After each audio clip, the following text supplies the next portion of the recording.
Well, the latest that we're getting in at this point in time is that flood waters have started receding in Kashmir, but hundreds and thousands of people are still waiting to be rescued. Many still stuck on rooftops for 6 days now without any food or clean water to drink. A massive multi-agency rescue and relief operation has gathered pace as the rain eased, with the Air Force and civilian helicopters conducting non-stop sorties. Over 76,000 people have been rescued so far. Relief material is being airdropped in submerged areas of South Kashmir and Srinagar. Over 1 lakh army personnel are carrying out the relief and rescue operations in the state, where over 200 people have lost their lives. The army is now focusing on restoring internet, electricity, phone and road connectivity to Srinagar. Meanwhile, Jammu and Kashmir Chief Minister Omar Abdullah termed the situation in the state as very serious.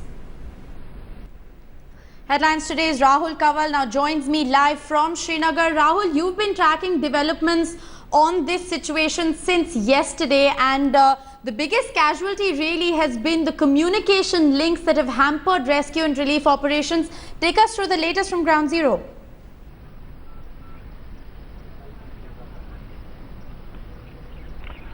Well, for one, I can report that communication links are gradually being restored. All through the past 4 days, there have been no links. In fact, my phone says no service just now, but just a few moments before this, I had 1 bar.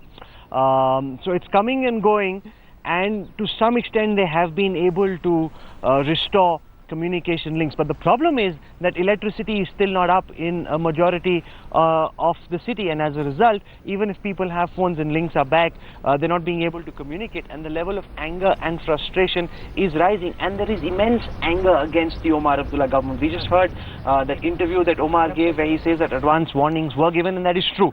Right. Several people on the ground have told us about 4 to 6 hours before the floods came, before the rains came down heavy, warnings were given, but because Srinagar hasn't seen massive flooding for several decades, people didn't take those warnings seriously, and they were told to leave, but they wouldn't leave. This morning... All right, we're going to try and re-establish that connection with Rahul Kanwal, and as we've been talking, communication links are only gradually recovering there in Jammu and Kashmir. Electricity still in many parts hasn't been restored, but of course we're going to try and reconnect those live links with our reporters on the ground. We've been having major communication issues, and the priority at this point in time for the army as well is to first and foremost try and restore and review communication links. Now, meanwhile, in a small village close to the India-Pakistan border, the army has come up with an innovative idea to connect the stranded people of Jammu with their relatives far off. Manaman Singh China, my colleague, reports from Ground Zero. We are in a village called Rak Makwal on the Indo-Pakistan border in the Jammu region, and this village also faced the brunt of the floods which devastated this entire region recently. And you can see innovation which has been put forth by a local battalion of the Indian Army, which has converted a truck into a mobile charging vehicle. It is using a generator to provide power points through which the villagers of this village can charge their mobile phones. And look at the rush which this vehicle has attracted, because there is no electricity in this area ever since these devastating floods struck this entire area. But this facility which has been provided by the army is very helpful to these villagers, because it gives them connectivity to the rest of the world, and they can get in touch with the near and dear ones. So a very inspiring innovation. With us present here is the commanding officer of the battalion, Colonel Bhatia. Could you tell us more about how this came about? Frankly speaking, this place was quite adversely affected, and the worst affected place as far as my AOR is concerned. The complete destruction is there for you, but the problem that the individuals and the villagers faced was ration, medical, which we provided. But the connect of theirs with the relatives of theirs outside this area was the most important thing for the relatives and them to be assured that everything is fine. Hence, it was important for the mobile communication. With no electricity for last 5 days out here, it was important that their mobiles start working. Hence, overnight, it was an idea which cropped up that we need to have a contraption in which we can ensure they're able to charge their mobile and connect to their relatives. So apart from providing food and security, this is one other measure which is now an indispensable part of our lives perhaps, and also in this village which is right on the border with Pakistan, that they get cellular connectivity and they get to charge their mobile phones. With camera person Saeed Ali, Manaman Singh China in Rakwak Makwal on Indo-Pakistan border for Headlines Today. Rescue operation थोड़ा हम 4 दिन के बाद आज निकले हैं. कम से कम rescue operation जितना तेज होगा उतना लोग बचेंगे, उतने घर से रेस्क्यू होंगे, लोग अपने घरों पे पहुंचेंगे. लोग ऐसे रेस्क्यू ऑपरेशन यहाँ हो नहीं रहा है. मिनिस्टर अपने घरों में बैठे हैं, सरकार कुछ नहीं कर रही है. पहले तो यहाँ सरकार थी नहीं, पहले से सरकार कुछ नहीं कर रही है. ये जो लोग हैं ये जो NDRF वाले हैं यहाँ पे डिप्लॉयड है, they are not known to these areas and all. They are not famous to these areas. Actually, I would request to the Kashmir police, whoever can deploy one of their men along with one boat, so that they can show them the path where to go and where from the people could be rescued. Evacuators have been rescued and all.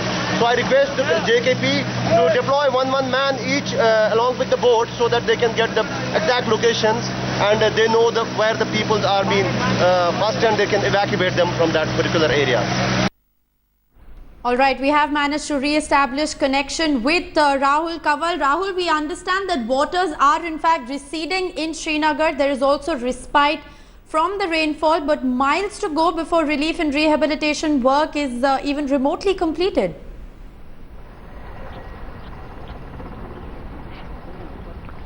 Oh, absolutely, because the immediate threat is of illnesses, of a possible epidemic as a consequence of the waters receding. The whole place is a mess. Medicines haven't been reaching, and there again, while the NDRF, and I saw some doctors coming in from Karnataka, some from Tamil Nadu, they're all reporting for duty. About 2 or 3 doctors are coming from each of these states. What the services can do is very limited. The civilian administration has the resources. Those resources need to be kicked into service. You can say just this much in defense of the Omar Abdullah government, that some of these people also had to face the ravage of the flood fury themselves, and their own houses got inundated. But that really is no explanation for why 7 days hence they still aren't joining the rescue efforts. Whether it is there was a law we're right inside the Srinagar airport, right outside the airport. Last night we played that report out for our viewers on Headlines. But there were 20,000 people. There was a law and order problem. These people, our camera crew, were inside a car. Their windows got smashed. There were people who were very, very angry because no one was telling them what to do. These were people who were out, and it's now mid-September, getting fairly cold in Srinagar. They were out in the open, waiting to know what happens to them next. When can they evacuate to Delhi, to Udhampur, to Jammu? They want to go back to Rajasthan, Bihar, Uttar Pradesh, several places. But they were just out in the open and no one was talking to them. And that is, again, a very big problem. That's where the police steps in. That's where, in several places, and you've been to some of those as well, in Uttarakhand, for example, you would have a circuit of politicians, all of them showing up, wanting to take credit, wanting to be a part of the rescue operation, even if they're actually a hindrance. Over here, we aren't seeing politicians in action. They're so scared of going out, meeting their own people in places where they've been supposedly elected from, that they don't want to step out, and that is creating even more anger. The civilian administration, the political class is missing in action, and that is building and fueling the rage out on the streets in Kashmir. Right, absolutely. You know, 76,000 people have been rescued. There's been a mammoth relief and rescue operation that's been launched by the army, the navy, everybody put together. But what it appears to be, Rahul, is that there's a complete lack of coordination between these various units that are conducting relief and rescue work.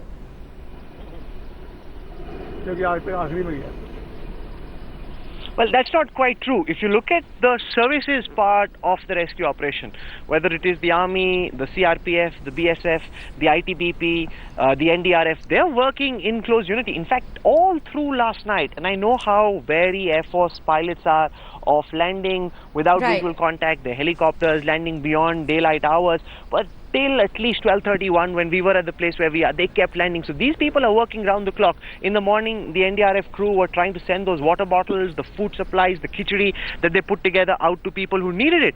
But the element that seems to be missing, and the element which is very important to my mind, is the civilian administration telling people, Rishika, basic things like where to go, because the moment a boat ends up at a place, there will be, say, 15 young men, each claiming that they've got, and rightly so in several cases, that they've got relatives who are stranded and need help. But that's where, whether it's a police officer or a local level government government official who steps forward and says, no, that old woman in XYZ place is most badly off, she could die or she really needs medical help, let's evacuate her. That's not happening. In some places, NDRF boats actually got commandeered by by locals. They jumped onto the boat. I met an NDRF official whose hand got slashed. It had to be wrapped up.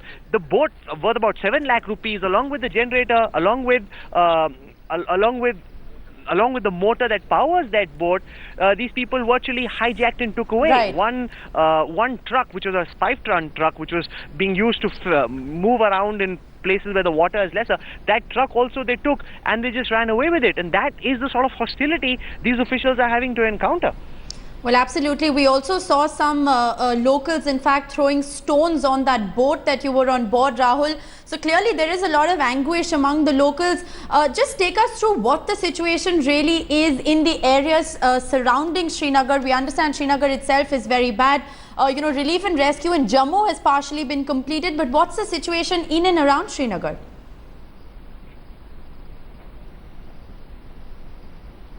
Well, in places like Pulwama, places beyond the built-up area of Srinagar is essentially like a bowl, and it's downtown, the older part of Srinagar, that's bang in the middle of this bowl. Right. And most of the rescue operations, frankly, and I hope you can see this on air, are happening in areas on the arc, around the circumference, Right. and in the upper areas, places where you really need help, places like Lal Chowk, places like Rajbagh, those places, these rescue officials are not being able to reach, not because they don't want to go there, but because when they go there, those boats come under intense attacks. We saw glasses being thrown at us, bottles being thrown at us, big stones being hurled at us, and that was just on the one boat that we were on. It is happening again and again, and officials are getting injured. So now, and it's only human nature, they've pretty much decided not to go to those places, which creates an even bigger problem, that those who've been rescued or those who are not so badly off are being serviced and provided food and water in places which are bang in the middle of the bowl that I just showed you, places where the water level is still the highest, places which are still closest to the Jhelum, places where the water currents are still very fast.